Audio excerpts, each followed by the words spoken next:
All right, Joel, welcome to True Hope Cast. Thanks for being with me today. How are you? What is going well? Simon, great to be here. It's an honor and a pleasure. I'm super excited. So thanks for having me on. Beautiful. Well, tell us who you are and what it is that you do, please. Yeah, man. So, believe it or not, I was a first responder for almost 15 years, and we were just talking before offline. I was in San Francisco as a police officer. Believe that, and I saw it all. For sure.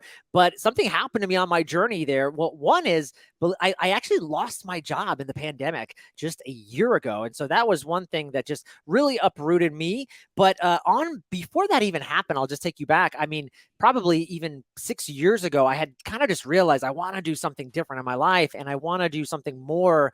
And I felt like I wasn't really aligned with some of the things that I was doing at work. I was becoming disenfranchised with the job and was looking for just new things that was going to really align me with what I felt my higher calling was. Right. And so I was always into natural health and health in general, and seeing my mom go through have she was she suffered with breast cancer, and my mother-in-law had hypothyroidism. I have a young boy who's 8 year old. I have an 8 year old and a 5 year old, and he even had some issues in his early childhood. My 8 year old, he even had some issues even when he was 3. And I wanted to figure out, like, how do we get people better? How do we get to the root cause of some of these diseases without giving people pills that we know don't work? It might blunt the symptoms, but people aren't getting better from these diseases. How do we get people better? And I really wanted to know why. And so that led me down a path of going and connecting with multiple naturopaths and getting multiple holistic health coaching certifications and life coaching certifications. And it just kept me going on this never ending path. I was able to launch my own podcast just 3 years ago, and that has been beautiful. It's called the Hack Life Podcast, where I've got to connect with just a lot of great health experts like Dave Asprey, Dr. Mindy Peltz. When you look at the mindset and entrepreneurs like David Meltzer, just all these amazing people. And I just feel truly blessed. I feel so aligned with what I'm doing. And yeah, and now here I am talking to you.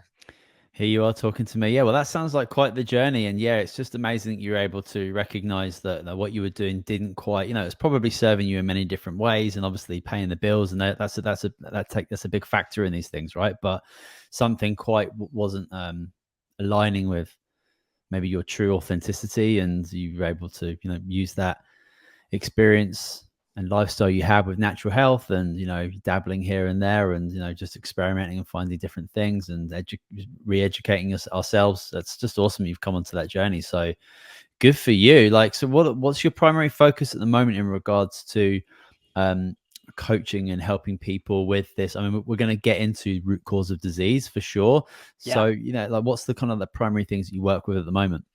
Yeah. So I don't know if you know this, but we have a crisis on our hands, at least in America, and I think worldwide. I think the statistic last time I checked is 88% of Americans are metabolically unhealthy. That means only 12% of you guys out there are actually healthy and doing well, and that is sad. And I want to definitely put a dent in that and start to change people's lives, because we can just look at over the last 2 years. When we look at the pandemic, the people that were most affected, the people that had cytokine storms, that were in the hospital, these people all had some kind of underlying root cause. You want to call it a disease or just root cause illness. And most of those were metabolic diseases. And I'm talking about diabetes, heart disease, atherosclerosis, blood pressure issues. All of these are related to metabolic health, and those people suffered the most. And so if you're just looking at that little microcosm of health and saying, hey, why did all these people end up in the hospital and other people didn't? Well, there you go. That's going to be a huge factor. And so to think that people are not healthy and that weight, diabetes, blood sugar issues is a huge problem, I am hell bent on making a difference in that arena. I'm also actually really good with gut health. And believe it or not, a lot of people that have weight loss issues or metabolic health issues, a lot of times gut health comes into that. I'm sure we'll get into that and how that affects. Everyone knows kind of now. There's no secret that gut health and immunity, there's a huge correlation. So those are my two primary focuses right now. Cool. So yeah, you mentioned 88% of Americans are metabolically unhealthy. I don't think that stat's as high anywhere else, but everywhere else is just going up. And it always fascinates me in regards to how much time and power, energy, money people give towards conventional medicine. And then we just look at like how we're just getting sicker and sicker and sicker. and that's just burdening the system even more, and it's just an absolute whirlwind of destruction. So I mean, this you could talk to me for 5 hours about this particular question, but Sure. why, especially in America, like why 88% of people metabolically unhealthy? What's some of the root causes within the societal structure? I think you nailed it on the head with one of the things you mentioned is that the modern medical system is not going to get people better. Now, one of the things that I focus a lot with my clients is mindset, beliefs, limiting beliefs, the subconscious, and how our ideas and concepts of reality or our life, you don't have to say reality, but just the concepts that we believe, how that leads to overall health and impact. And on just a simple level, when think about this and listen, I was born and raised in the Western model. You know, my parents had insurance. If I was ever sick, I went to the doctors. I got my regular checkups. They gave me penicillin. They gave me all the drugs and all that kind of stuff. And that was normal for me. And so guess what? As a young kid, my belief is, hey, if you're sick, you go to the hospital, you see a Western doctor. Now, over time, I don't know what it was that transformed me. I know I can just tell you when I was 18 years old, I remember I got into bodybuilding and that was probably my entry into natural health. Now, bodybuilding isn't the most natural health kind of thing, but it got me into exercise, and that created this habit of exercise, nutrition, fitness. And guess what? I wanted to learn more. Like, how do I get bigger? How do I get stronger? How do I increase my performance? And so I had a subscription to Muscle and Fitness magazine for at least 3 years and just geeking out on like how to change and enhance my body. And so so what happened? Exercise then led to how to eat properly to maximize my fitness. And so that led to another thing. And then over time I learned, well, some of these principles are correct, but I was also doing a lot of things that you shouldn't be doing. I was drinking this drink called NO Explode. I don't know if you're familiar with that, but it's just like, it had too much caffeine in it. It was just ridiculous, full of synthetic colors and stuff. But hey, I was told like, this is going to get you pumped up and this is going to get you big and it's got creatine in it.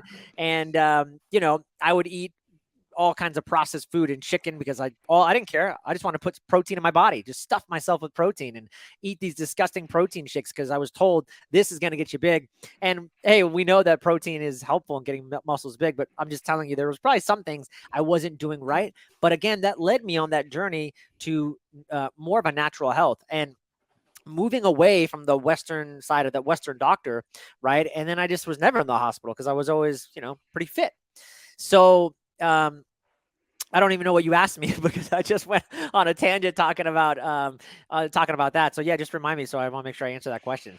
Yeah, basically it was just like, I mean, it's a huge question in regards to like why so much of the American Oh yes. population, just so wildly unhealthy. When I personally believe we all want to feel good, we all want to thrive, but there has to be some like psychological aspects and needs that are not being met that drive us into this continuous pattern of just literally eating and feeding and sitting ourselves into disease. Yeah. So I'm going to break that down and we'll talk about processed food and how that's leading into cravings. And I interviewed a couple experts talking about that, dopamine and cravings. We'll get into some of the neuroscience, why I think these habits are what's leading us to overall continuing this cycle, like you're saying, of not being healthy. But I want to go back to what I was saying, because that's why I lost my train of thought about the concepts, the beliefs. So again, most people are raised with this belief, unless something changes for them, that, oh, well, I'm being healthy by going to the Western doctor. And I'm just going to tell you,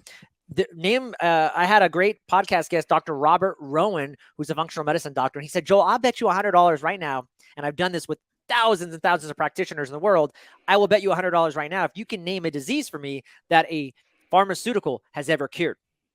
And the answer is, there is really none.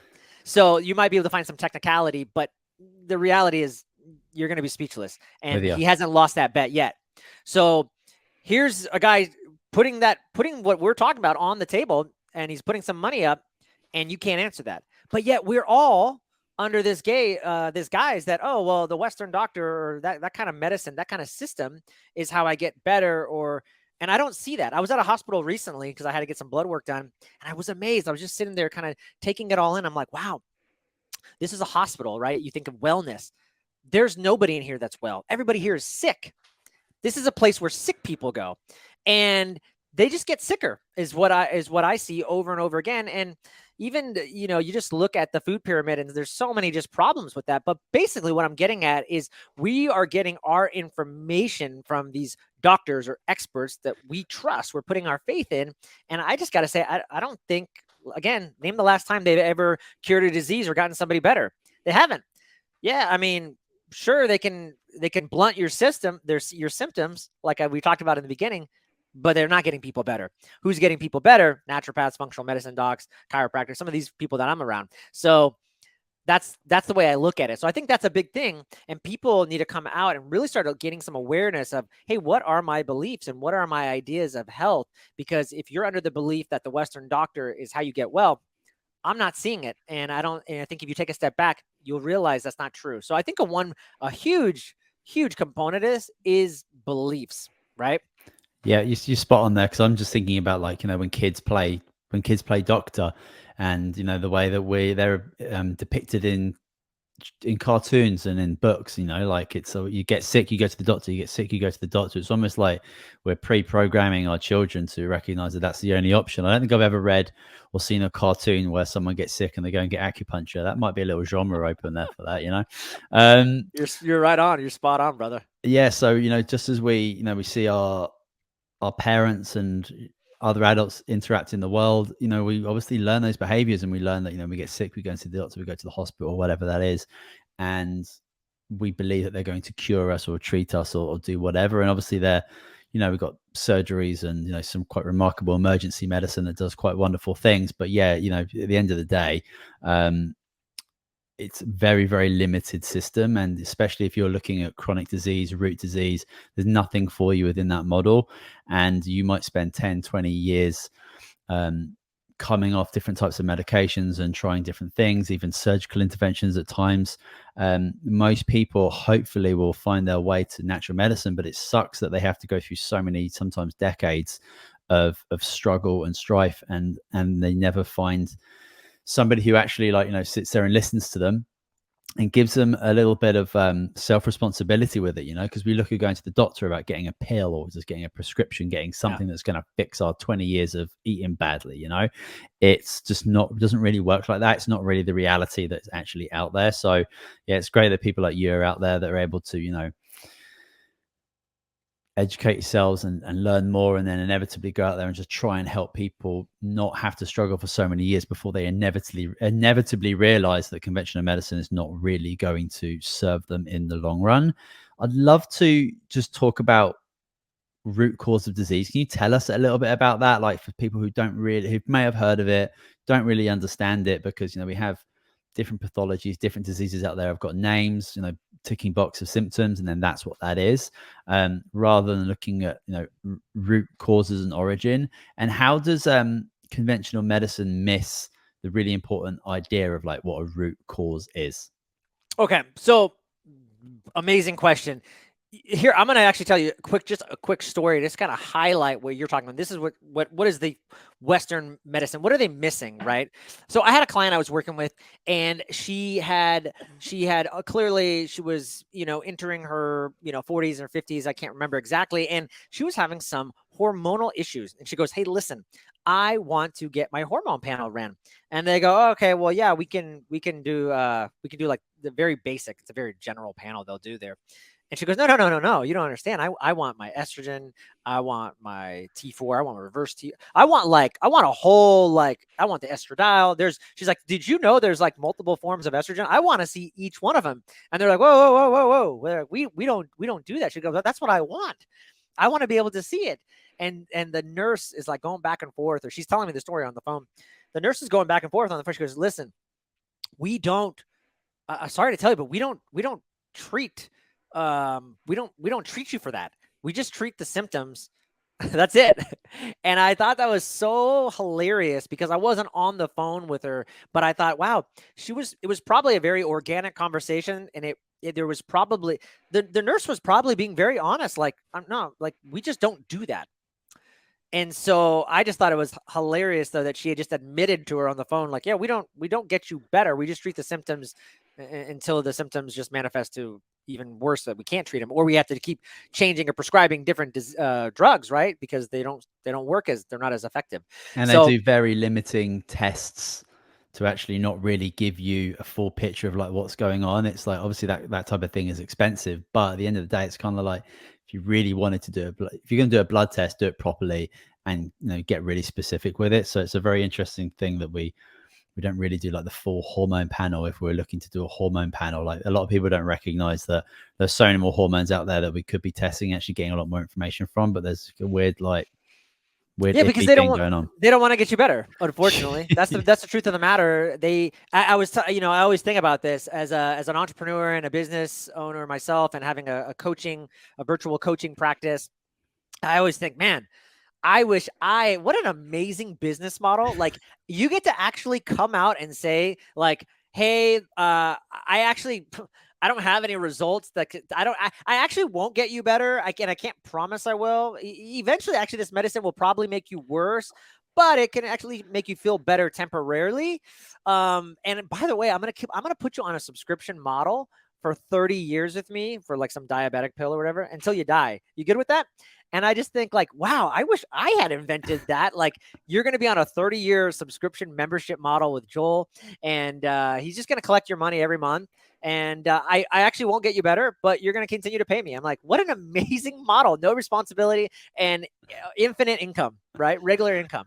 Well, that model certainly exists and someone did invent it. So yeah, that's good for them. Yeah. So I think that just highlights kind of what you're talking about in terms of the root causal, in the Western model, or that model, just not getting to these root causes. And now when you talk about root causes, I mean, there's so many, but really you have to look at everybody. And this is the way I like to explain it to people. You need to look, first of all, I think I don't even believe in disease. This is gonna be very controversial. I don't even believe in things like MS, multiple sclerosis, or I have Parkinson's disease. I have name another disease. I have Addison's disease. I don't care what these diseases are. These are all just names that were given by other doctors because they couldn't figure out what was going on in your body that was wrong. All a disease is, guys, is simply an imbalance in the body. That's it. The body's just communicating with you and saying, I am out of balance. I am out of equilibrium. The body is very intelligent, and it will come back to equilibrium when you give it the right input. That's what it needs. And it can heal on its own if it's given the right input. But if it's not, then it manifests into, based on our genetics, based on certain toxic load and pathways, hey, then it manifests into something, sure, we can call MS. We can call autism or whatever. The hardest part I have with this whole thing is that when clients or anybody is told you have MS, you have this name of a disease, they become that disease. They manifest it even more. They act out the disease. They start to tell their friends, yep, I got MS. That's just the way life is. I have to deal with that for the rest of my life. From a psychological perspective, I've seen many amazing healings. And if you want to get on like a higher level, like a metaphysical level, I've seen amazing healings. And one of the biggest parts of healing that people don't understand is the idea of the emotions and the mind that play on healing. And so a big part of what we talk about is mindset. Like, do you have the mindset, the belief that you will get better? Well, if I'm a doctor who holds a ton of authority and power, just based on, like you said, the programming as a kid growing up, right? That these are the experts, trust them. They know everything. And they tell me, an authority figure tells me, you have MS. Well, that's it. I just wrote my destiny. Unless I'm someone who has a different mindset and can say, I don't believe that. Actually, something's going on in my body. Why is that going on? I don't know. Let's figure it out. Now, why is it going on? Because you asked that root cause level. Here's why it's going on. We are being bombarded by everything. And so just imagine yourself as a bucket, okay? And in the bucket, it's empty. But as life goes on, we start to fill our bucket with all kinds of things: stress, emotions, mortgages, kids, financial stress, relationship stress, bad food, lack of sleep, bad nutrition. All these things start to pile into our threat bucket. And then guess what? Some type of incident, eventually our body is screaming out for help and says, Joel, I can't deal with this anymore. And the bucket starts to overflow. And when our bucket starts to overflow, that's what manifests into whatever you want to call, name the list of diseases. And that's what we start to see with folks, unfortunately. Yeah, a very long-term chronic imbalance. And I was having this conversation this morning, like trying to explain the sympathetic nervous system and parasympathetic nervous system, and how, like, your body is just not designed to be in a stress state for so long, and it can only deal with that in a very short period of time. And when we experience your sympathetic nervous system being on constantly, literally the whole time we're conscious and awake, your body at some point, there's a breaking point, right? It can't keep doing the incredible magical things that it does, like, all of the time. And inevitably there's going to be a system, there's going to be a tissue, there's going to be a structure that is going to that's going to break first. And that's, what many of the times that we end up, calling it some sort of pathology, some sort of disease, that we look at this in this very reductionist model, where it's like, oh, okay, so it's your thyroid, it's your knee, it's like, and then we go and see a specialist about that, and we don't really look at the the other underlying factors. So that kind of leads us into, like, let's talk about, how does gut health and root cause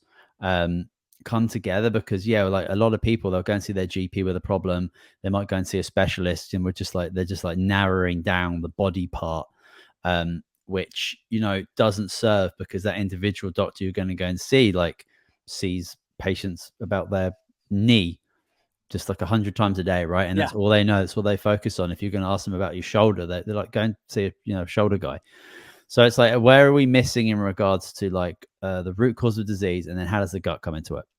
Well, I think, a lot of your listeners and just a lot of people are now more and more than ever aware about gut health, because it has become a little bit more mainstream. Now we have this term known as leaky gut, which in the past would have never been, said that, oh, that doesn't exist. I think people are coming around. There's statistics that go out there and say, hey, 80% of your immunity is based on your gut health. And so if you have a vibrant and good, rich gut flora, you most likely, and that's true, we see it, that you have a vibrant health. And so, speaking about the nervous system, right? What about that gut brain axis, right? We talk about that. Well, you have a vagal nerve that runs all through your body, and it connects to the gut. And so, if your gut bacteria is off, that could be sending stuff up to the top of your brain, and you might be having, who knows, more anxiety or different issues, depression, right? Because you're not making the neurotransmitters in the gut. I think 400 times the melatonin is made in your gut. So maybe if you're having sleeping issues, wow, let's go check out your gut. Maybe maybe that's an issue.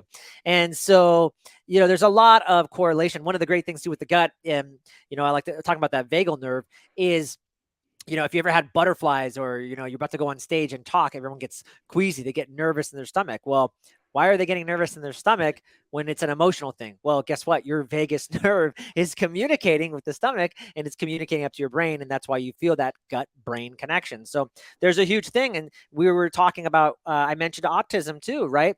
There's a great study out there, not widely talked about, but there is a chemical out there, guys, known as glyphosate or Roundup, the weed killer, the pesticide that we have been spraying on crops. And we've been told for so many years that this is totally healthy. All it does is destroy the weeds. It doesn't destroy humans at all. Well, guess what? There was a recent court decision in the last 3 months where the Environmental Protection Agency in the United States, which is the EPA, guys, the EPA is supposed to go out, and the key word P is protect. They're supposed to protect us. They're supposed to be looking out for these harmful chemicals and doing rigorous testing and saying, hey, if there's something that could possibly be harming us, we don't want that in our food or water or anything, right? Well, the court said, you got a huge problem with this glyphosate, because the information I'm getting shows that there's a huge issue with people's health and the amount of glyphosate found in their bodies. And I don't think you're telling the truth. And so the judge slapped the EPA and said, you need to go back, and I want some new guidelines, new recommendations based on what the safety is of glyphosate. We've been spraying this on our crops for years. I don't know how many years, but I had a great expert, Dr. Stephanie Seneff, on my podcast, and she even she's from MIT. She's a researcher. She's done tons of work on glyphosate alone. And there's an interesting graph with glyphosate, the inception of glyphosate in our agriculture, and guess what? Autism. Now, she's a senior MIT researcher. And so everyone would say, well, Stephanie, you can't say causation correlation. She told me, listen, Joel, as an expert this is an MIT researcher. She said, they will always tell you that because they don't want you to continue to like look or search. She goes, but the first place you always look is causation and correlation. So let's not make a mistake about that. Now, there's other reasons that could be for autism, but why would that even make sense? Well, guess what? Glyphosate actually destroys the tight junctions in your gut. And if those tight junctions get messed up and open, now we start to have leaky gut. Now we have proteins and lipopolysaccharides that are leaking into the bloodstream. And those toxins start to, guess what? Create autoimmunity. Your body starts to see proteins in the blood that goes, hey, that shouldn't be here, starts to attack itself. Now you get things like, who knows, could be autism, could be some kind of other autoimmune disease that I don't even know of that we want to name. And so huge correlation there with the gut. Glyphosate is also bad for your collagen matrix. And so your ability to actually have a strong bone structure. Think about all the athletes out there, right? Think about all the probably injuries we're going to be seeing. It destroys not only that, but it also takes away nutrients and detox pathways such as glutathione, which is your master antioxidant. So there's just so many things just wrong with that, but that's a great, again, kind of correlation of how important our gut health is. And when it comes to just overall immunity. Yeah, totally. I mean, glyphosate's got so many negative aspects on human health, not separate from the environment, right? But just the fact that, we're talking about something that's prevalent kind of in everybody's body, and you can be as healthy as you want to be. It's just going to be there, and its method of action within the body. We've only really just started to understand about the microbiome and the trillions of clusters of microorganisms that live within us, and how this glyphosate product is just this antimicrobial totally, and how important our diversity of microorganisms within our gut is so important for everything from synthesizing vitamins to regulating our immune system, our nervous system, so much. So honestly, when you take a step back and you look at all of it, it's so unbelievably obvious that these horribly, like, wildly toxic things are just causing devastation within our kids and within the human body. It makes absolute total sense. Simon, on that note, I just want to continue before we move on. Think about this, right, too, and think about the Western approach. You take an antibiotic.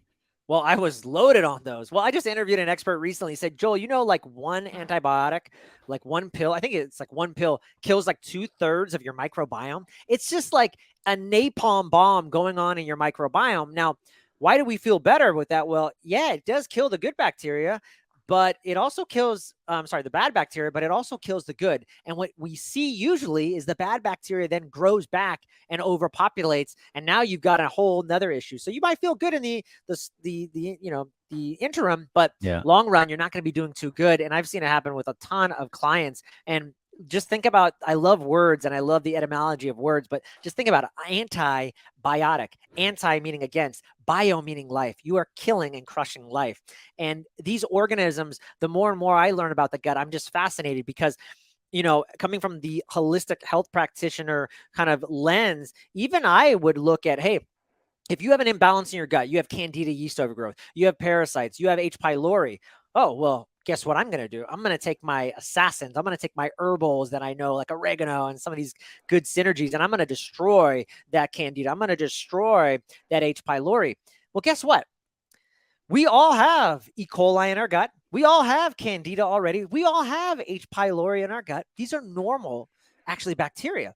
But what happens is when a toxin is introduced in our body, they start to pleomorph and they get out of control.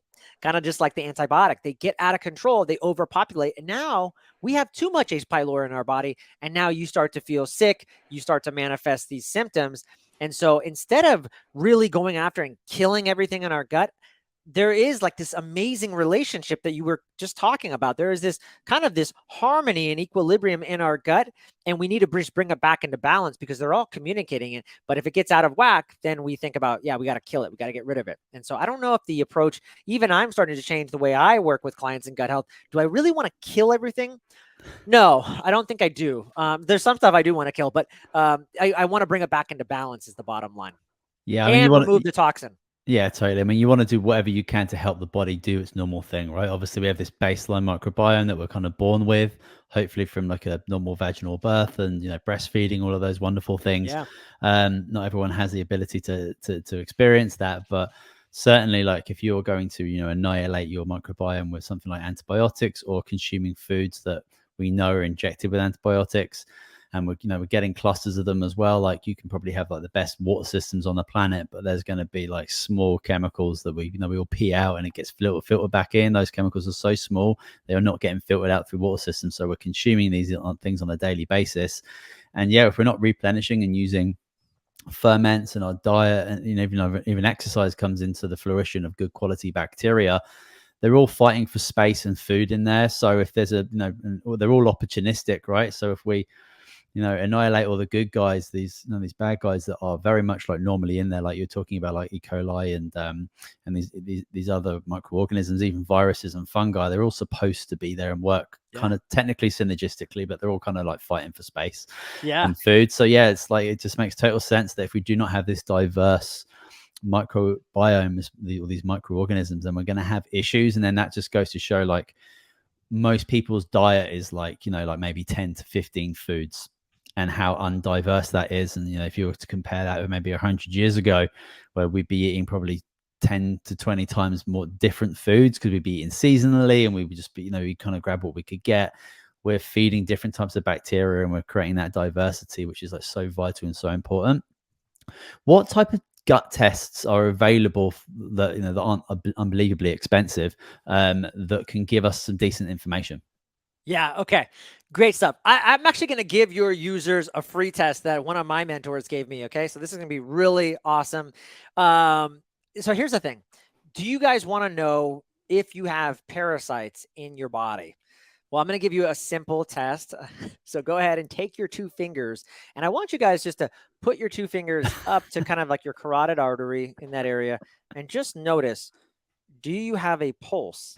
And if the answer is yes, you probably have parasites. So believe it or not, I've gone down this rabbit hole recently, just the last 2 years, and I never really thought it was that big a deal. Parasites, they are way more prevalent than we think. They are, I think, one of the hugest stealth infections that nobody's really talking about. A lot of the practitioners that I'm surrounded with, these guys are getting people better from mold, Lyme disease. Again, oh, there's another disease I just mentioned, incurable. You'll never get better from Lyme. Well, they're getting people better.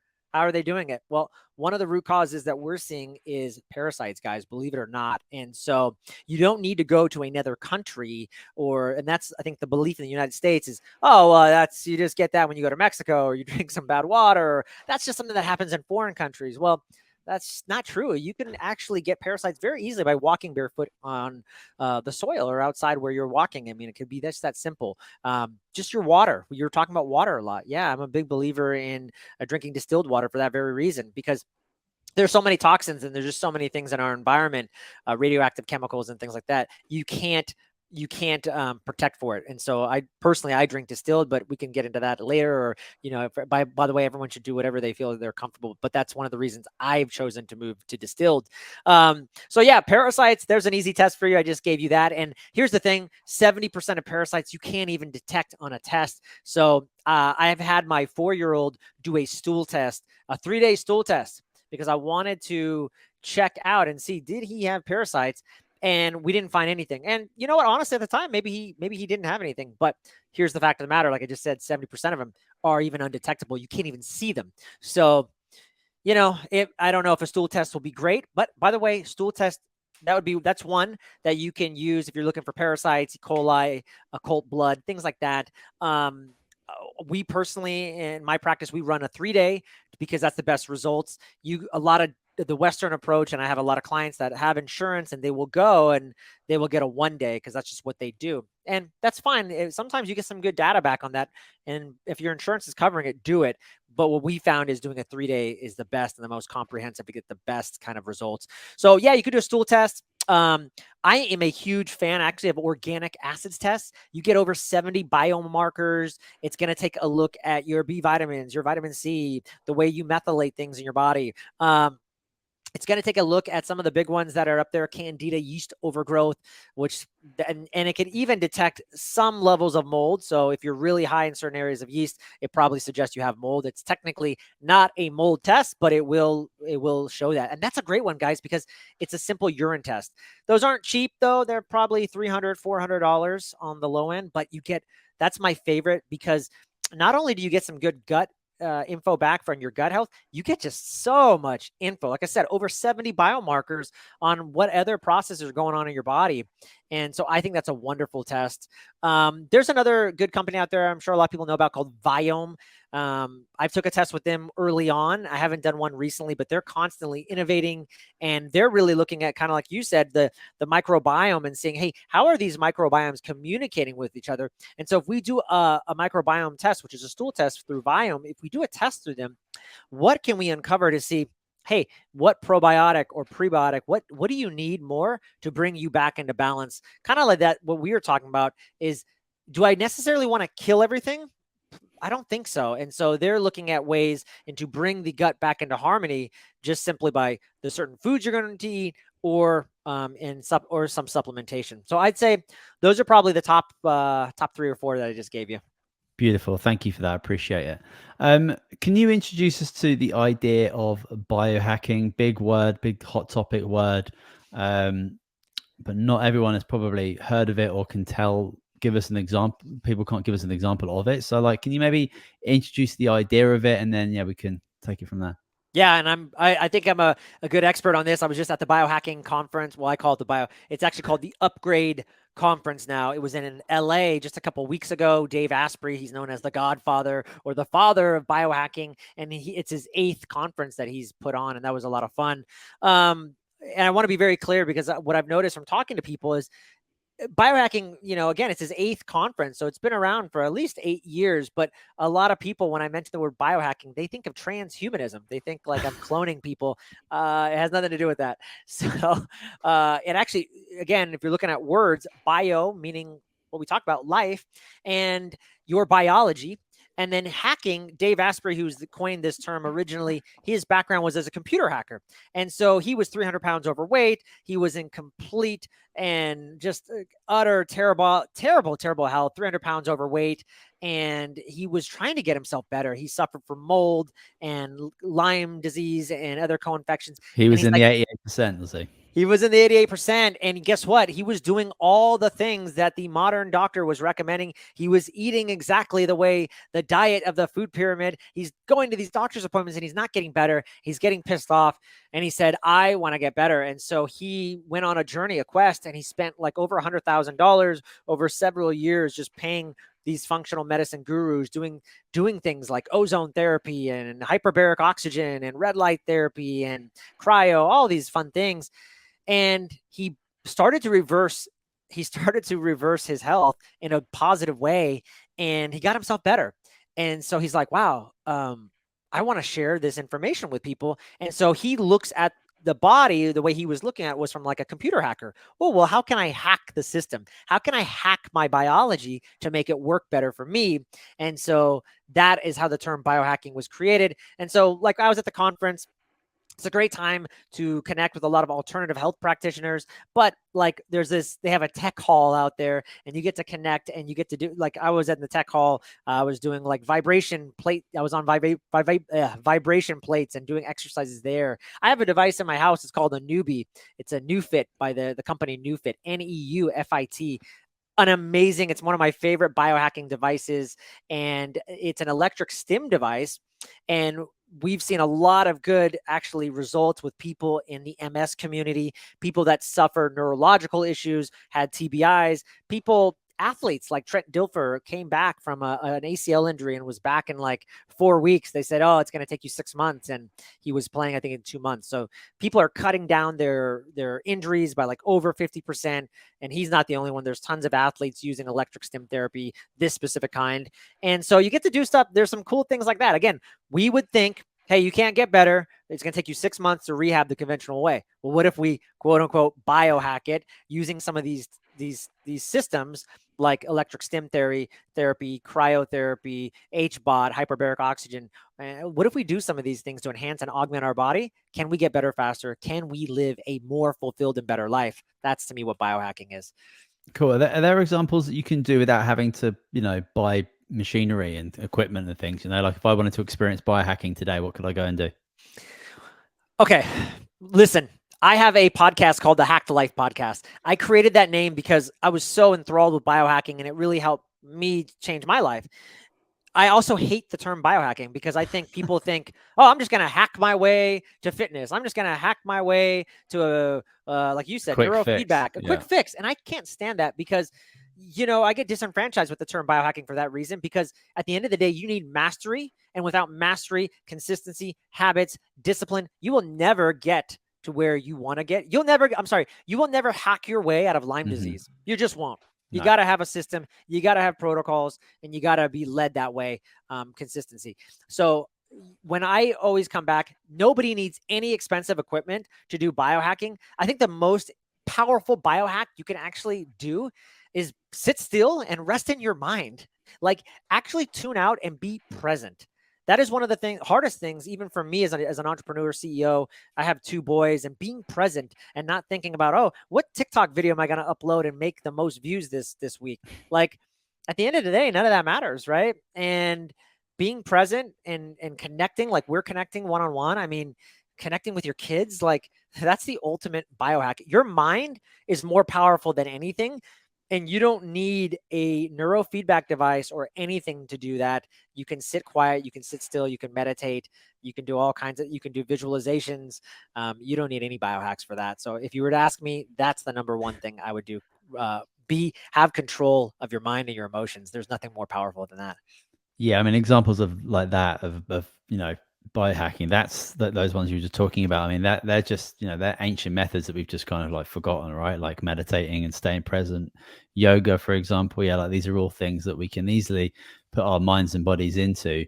We've just as a culture, we've just kind of like through stimulation and all these other things going on, we've just kind of forgotten that we do have these tools. How about breath work? I mean, you can change your state dramatically just by breathing a certain way. You can calm yourself down just by slowing down your breath.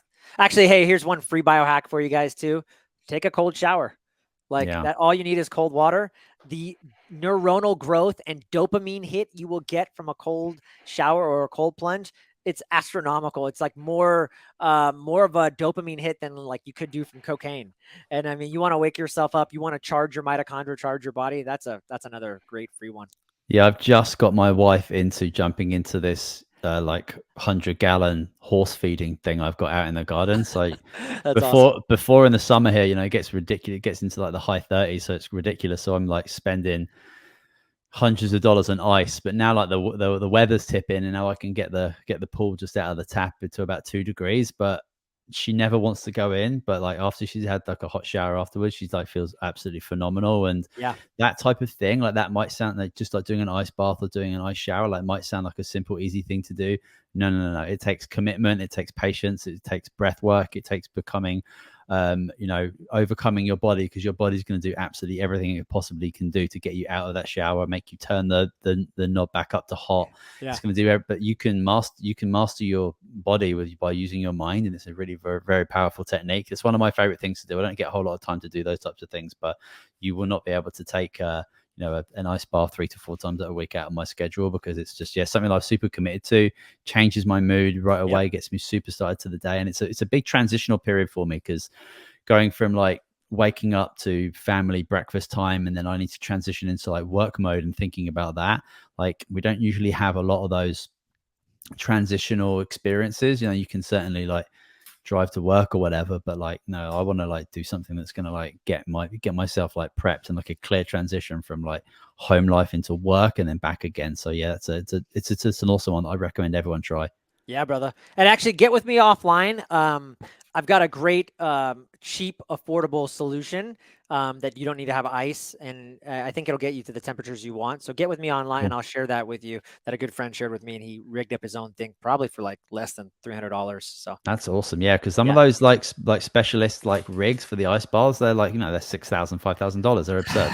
Yeah, I have a friend who actually just came out with a great one. I really like it. It's called Edge Theory Labs. It's a great one, and it's probably the cheapest I've seen, and that's 4,000. So Yeah. I haven't seen anything cheaper than that. Yeah, gotcha. Are there any of these biohacking things that are out there that are quite popular and common people to try that like are kind of like unsafe and unscientific and just kind of like nonsense? There has to be. Yeah, I mean, there's there's always something out there. Um, boy, I don't know of anything. You I probably mean, just avoid those things, right? Like, don't give them yeah, the time of day. I think I don't rush into things, so I let things kind of hit the market for a little bit and see what other people are doing. So I think people, there's some sniff tests. That's a good point though. Like, is there something that is complete trash that I would stay away from? Just to keep people safe, because like biohacking in some instances, like even like taking an ice bath, I think if you were to just like start doing 2 degree or 0 degree ice baths, then you're not, you can be causing yourself a panic. And if you're not, say the bath's too big and it's too full and you slip and freak out, like, that's not a very safe thing to do. So, you need to make sure that you're doing it the right way, maybe kicking off with just flipping the cold shower on for like 30 seconds and building up to something like that. But yeah, you don't want people jumping in too early. Yeah, people get excited, right? And Yeah. a lot of us, we go full into things, and we always think more is better. So, you could do a cold. I think most of the specialists right now, and there's no clear data yet, but most of them will recommend like a 39-degree ice bath for 3 minutes, and that's it. Now, some of us would say, well, more is better. I'm going to go 10 minutes. Well, probably not. So, again, I'm big on minimum effective dose, and I'm like you. I don't have a ton of time. I got 2 boys and a business and a family. 3 minutes is perfect. If that's all you're telling me I got to take, then I'm doing that. Yeah, that's awesome, man. Um, that's very cool. Can you let us know how people can connect with you and learn more about like what you do, please? Yeah, thanks again for having me on. So, there's a couple places you can reach me. Check out my website, Joel Evan Coaching. If you want to connect with me there's a lot of good resources. And then shoot me an email, info@joelevancoaching.com. Or you can connect with me on Instagram. I'm pretty active there at Joel Evan Coaching. Made it really simple for you. It's same. So yeah, at Joel Evan Coaching on Instagram. Or check out my podcast, the Hacked Life Podcast. It's on all the major channels. Again, I've had some amazing guest on that show, and I'm just really excited for some of the guests I'm interviewing right now that are going to come out. So it's going to be good. Wonderful. Well, I'll make sure all those links are available to people. Is there an episode on your podcast that I could link that people that there's like a good intro, like a really goodie? Ooh, good question.